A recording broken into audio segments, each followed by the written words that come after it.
करायला पाहिजे होतं की खरं आहे की नाही. परंतु ह्यांना पहिल्या क्रमांकाचं करणं, वारंवार प्रांजल खेवलकरचं नाव घेणं, एकनाथ खडसे जावयाचं नाव घेणं, म्हणजे हे एकनाथ खडसेंच्या फॅमिलीला बदनाम करण्यासाठी मुद्दाम केलेलं कृत्य आहे.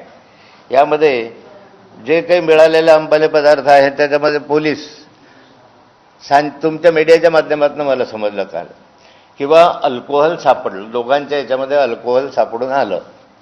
हा रिपोर्ट बाहेर कसा काय आला? जर पोलिसांनी रिपोर्ट दिला असेल, आपले ह्याने डॉक्टरांनी रिपोर्ट दिला असेल, अहवाल दिला तर पोलिसांकडे येतो. हा मीडियाकडे कसा आला? आणि मीडियाकडे जर आला अल्कोहोलचा, तर मग त्या संदर्भात ड्रग्सचा रिपोर्ट का नाही येत आहे अजून? ड्रग्सचा रिपोर्टही यायला पाहिजे होता. मग ड्रग्सचा रिपोर्ट येत नाही, अल्कोहोलचा रिपोर्ट त्या ठिकाणी येतो. मला संशय घ्यायला जागा आहे की एखाद्या वेळेस ड्रग्सच्या संदर्भामध्ये छेडखानी होण्याचा प्रयत्न केला जात असावा. कारण ससूनचं नाव या संदर्भामध्ये अग्रेसर आहे. अलीकडच्या कालखंडामध्ये पोर्सेकारच्या संदर्भातला आपला अनुभव ताजा आहे. त्या ठिकाणी ब्लडमध्ये सगळं बदलवण्याचा प्रकार घडला. 2 आज अजूनही डॉक्टर्स जेलमध्ये आहे. त्यामुळे पोलीस कदाचित त्याच्यात टेम्पर करण्याचा प्रयत्न करत नाही ना. मग अल्कोहोलचा या संदर्भामध्ये जर अहवाल येतो, हा येत नाही. अल्कोहोल दोघांनी घेतलं त्याच्यात नाव येतं आहे की प्रांजल खेवलकरांनी यादव असे नावासहित नावं येऊन राहिले मीडियाला. खरं काय आणि खोटं काय ते माहीत नाही. परंतु यामधून जे माझ्या जावयाने मला सांगितलं की मी कधीही आयुष्यात ड्रग घेतलेली नाही, आत्ताही ड्रग घेतलेलं नाही असं त्यांनी म्हणलं. मेडिकल रिपोर्ट येईल त्यावेळेस खरं खोटं समजेल आपल्याला. पण मेडिकल रिपोर्ट आतापर्यंत काय येत नाही. मला संशय घ्यायला त्या ठिकाणी जागा आहे. दुसरं, या ठिकाणी अल्कोहोलचा आपला छाप्यामधील व्हिडिओ मीडियाकडे कसे आले वगैरे ठेवले. पण यामध्ये महत्त्वाची गोष्ट अशी आहे की आमच्या जे माझ्या जावयाने मला सांगितलं की माझ्यावर पाळत ठेवण्यात आली.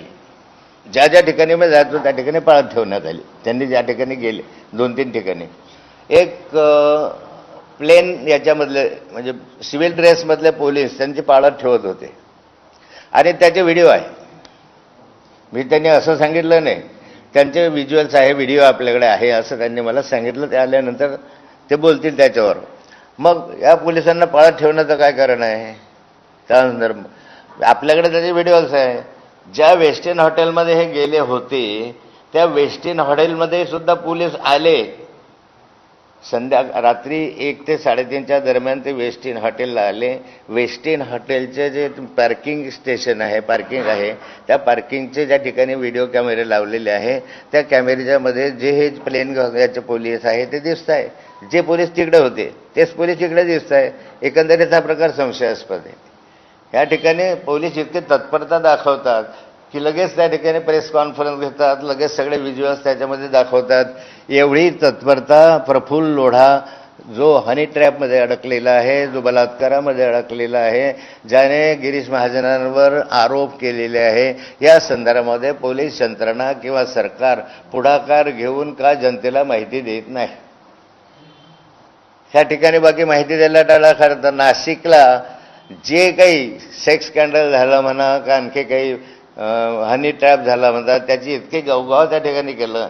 त्या महिलेने जे आरोप केले त्याच्यानंतर 3 ठिकाणी ते मागे घेतले. अशा स्वरूपाचे जे आहे वस्तुस्थिती जी आहे त्याच्याबाबत सरकार का करत नाही? एकंदरीत पोलीस यंत्रणा या संदर्भामध्ये कशाही रीतीने खडसे बदनाम झाला पाहिजे अशा स्वरूपाचा हा प्लॅन केलेला दिसतोय. कारण ह्याच्या माध्यमातून हे